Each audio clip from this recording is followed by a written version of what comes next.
This is the book of Exodus, chapter 20, verse 5, and it reads, Thou shalt not bow down thyself to them, nor serve them.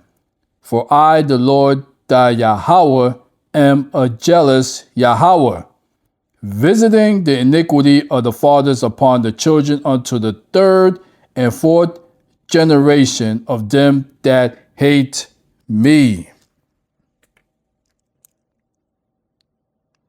Shalom, shalom. First and foremost, our praises, honor, and the glory shall go to Yahweh, Bahasham, Yahweh Shai, Bahasham, Rakah, Kodash, Brakatham.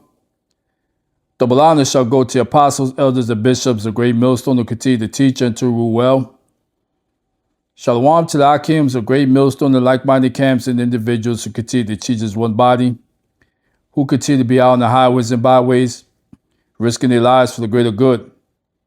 And also shalom to the sincere Aquats who are continuously learning in silence, as the Holy Scriptures have commanded for you to do so.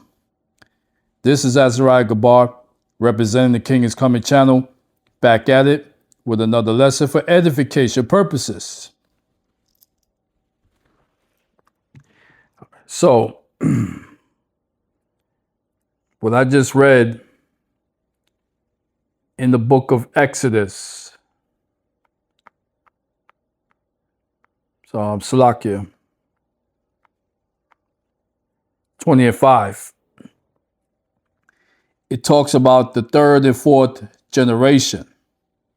All right? So where I'm going with this lesson today is that Esau, Edom also fall under this category of fathers upon the children and unto the third and fourth generation of them that hate me. All right? So with that being said, the title of this video today on this pagan ass holiday known as Christmas is going to be cognitive dissonance. All right? I repeat, cognitive dissonance. All right, so I got this AI overview of the meaning of this medical terminology, and it reads, cognitive dissonance is the mental stress from holding conflicting beliefs, values, or attitudes, or when your actions contradict your beliefs, creating an inner drive to reduce this discomfort by changing beliefs, justifying actions, or avoiding conflicting info, like a smoker knowing is bad but continuing, leading to guilt or rationalizations. It's a fundamental psychological concept driving people to seek internal consistency, and in parentheses, consonance between their thoughts and behaviors. So, this Slakia definition really does not truly deep dive into where I'm coming from, because basically cognitive dissonance can also be construed as denial. So when I went into this word dissonance even more, this is what I came up with. It's a noun, inharmonious or harsh sound, discord, cacophony. That's definition one. Definition two, music, a simultaneous combination of tones, conventionally accepted as being in a state of unrest and needing completion, an unresolved discordant chord or interval. But here's the main definition. Number three, disagreement or incongruity. Okay? So this is the definition of dissonance. All right? So here it is. dissonance. Okay?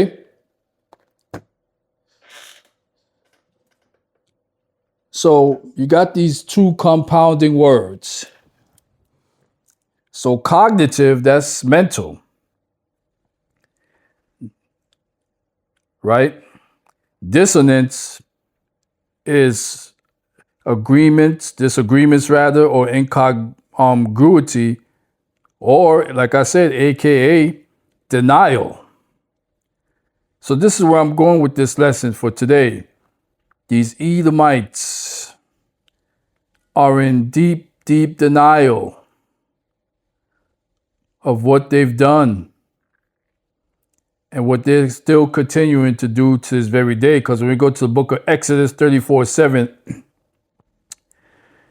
it reads, keeping mercy for thousands, forgiving iniquity and transgression and sin, and that will by no means clear the guilty. And again, this is mainly referring to Esau, Edom, visiting the iniquities of the fathers upon the children and upon the children's children unto the third and to the fourth generation. Woo! Okay? Because you have a whole lot of Edomites out there. They say, oh, well, I got nothing to feel guilty about. I didn't do anything. But guess what? You are your forefathers. Through regeneration or reincarnation, according to the books of Exodus 20:5 and Exodus 34:7. So you are your forefathers. So yes, you're going to be held accountable for what you've done in your past generations, because you are your forefathers. Y'all heard? And this also will include the nation of Yasharallah, whether you're the 1/3 or the 2/3. You are your forefathers, plain and simple. And so, book of Numbers 14:18, it reads, the Lord is long-suffering and of great mercy, forgiving iniquity and transgression, and by no means clearing the guilty. I just mentioned that in Exodus 34:7. Okay? Visiting the iniquity of the fathers upon the children unto the third and fourth generation. Oh, man. Okay? So, this is even more proof that you Edomites have this cognitive dissonance mentality. Again, you guys don't want to take any accountability for your dastardly deeds. All right? And so here's another example. Ezekiel 35:4, and it reads, I will lay thy cities waste, and thou shalt be desolate, and thou shalt know that I am the Lord. Verse 5, because thou hast had a perpetual hatred, and hast shed the blood of the children of Yasharallah by the force of the sword, in the time of their calamity, in the time that their iniquity had an end. Okay, so again, the perpetual hatred that you Edomites still have towards Yasharallah, according to Ezekiel, okay, 35:5. But again, you Edomites say, well, that's not me. That's not me. I don't hate black people. Listen, if the Lord says that you guys have a perpetual or everlasting hatred and has shed the blood of the children of Yasharallah by the force of the sword in the land or in the time of their calamity, Salakia, in the time that their iniquity had an end, well, then that's what it is. It is what it is. Okay? You're deep, deep denial, cognitive dissonance. Okay? So, a couple of more scriptures I want to read. Deuteronomy 28:64, and it reads, "And the Lord shall scatter thee among all people from one end of the earth unto even the other, and there thou shalt serve other gods, which neither thou nor thy fathers have known, even wood and stone." 65. "And among these nations shalt thou find no ease, neither shall the sole of thy foot have rest," which is slavery, "but the Lord shall give thee there a trembling heart and failing of eyes and sorrow of mind." Woo! Okay, so again, this is talking about slavery in Babylon. Okay, and I'll repeat it again. A lot of you Edomites, with your heads all high and mighty, y'all want to say, "Oh, well, you know, that's not me. I'm exempt. I didn't do anything. I didn't do any of those things." But again, you are your forefathers through the process of reincarnation or regeneration every third and fourth generation. So yes, this does include you guys to this very day. Period. And then you got Ezekiel 22:14. It reads, "Can thine heart endure, or can thine hands be strong in the days that I shall deal with thee? I, the Lord, have spoken it and will do it."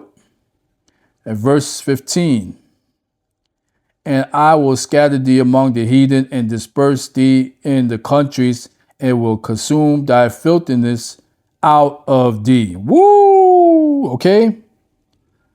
So all these scriptures I've just read about slavery, you Edomites right now that's walking the earth, you guys are guilty of this, even though this happened centuries ago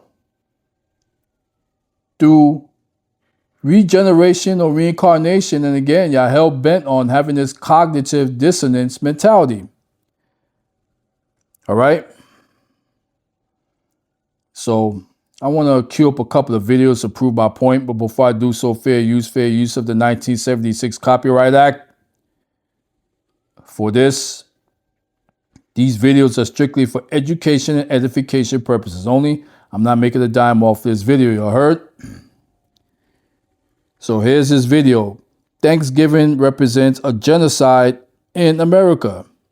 All right, and these are the northern tribes, the so-called Native Americans, Gad, Reuben, okay, the Cherokees, Seminoles. Again, you Edomites are hell-bent, and unfortunately, a lot, about 2/3 as well, celebrate this damn Thanksgiving, and knowing that this was a genocide holiday. All right, so without further ado, let me bring up this video. It's like a Holocaust in America. When you displace a people, when you try to assimilate them, and you systematically genocide them for hundreds of years, that's a Holocaust. With the government, they relocated them, and then they tried to assimilate them. And then when they realized, oh, well, actually, we don't want these dirty Indians to be assimilated with us, so we're just going to deprive them of food and water and take away their way of life. And, hopefully they just die out. And it's still happening today, but no one really wants to talk about it because it's a very touchy subject. See, no one wants to talk about it because that's cognitive dissonance. As an indigenous person to learn and speak about these things. The people don't understand that there was a Holocaust in America. All right, that was a real quick video clip, but you see that Akim? And he just mentioned it. Nobody wants to talk about it because that's cognitive dissonance. Okay? So I've already proven my point. And this is mainly Esau Edom's doing when it comes to that.